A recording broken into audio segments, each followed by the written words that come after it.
quad lock motorcycle handlebar mount, their vibration dampener, their wireless charging head, and a phone case for my iPhone 12 Pro Max. And the theory is you clamp this handlebar mount to the handlebars.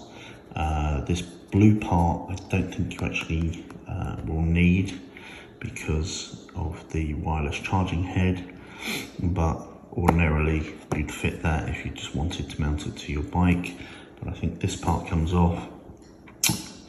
That part is then attached to where that blue bit is. There's the vibration dampener, and that is secured by the wireless charging head, which has a little power button on the back for when you want to turn it on to charge your phone.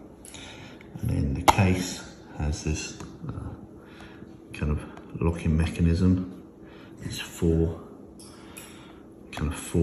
indents, and they click on to the charging head there. So let's screw all that together and see how it looks. So they give you different size spacers, 22mm, 25mm, 28mm, and then you loosen the top part of this bracket to swing it out the way. You undo that bolt, and then this will come apart, and it's already got 25mm in there as default. And then you clamp that back on your bars, put that where you want it. You then screw that on top of there, and then you screw that on top of there. And you plug in the leads, use cable ties as required, and in theory you're good to go.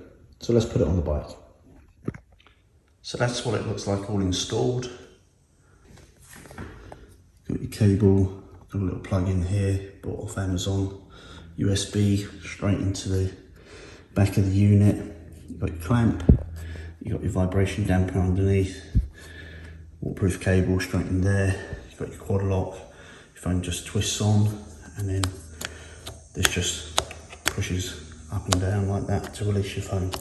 So push it down, twist your phone on, push it down, twist your phone off, simple as that.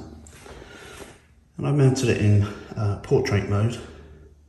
landscape mode, because I found in portrait it's just a little bit close to the reservoir here and just catching the edge of the screen for my height. So I put it in landscape, and when the phone's on it, lines up nicely with this grey line at the bottom of the TFT. Got my beeline mount up there, so good to go. Hey you, if you want to become one of the Ride On people, don't forget to subscribe. Ride often, ride carefully, ride on.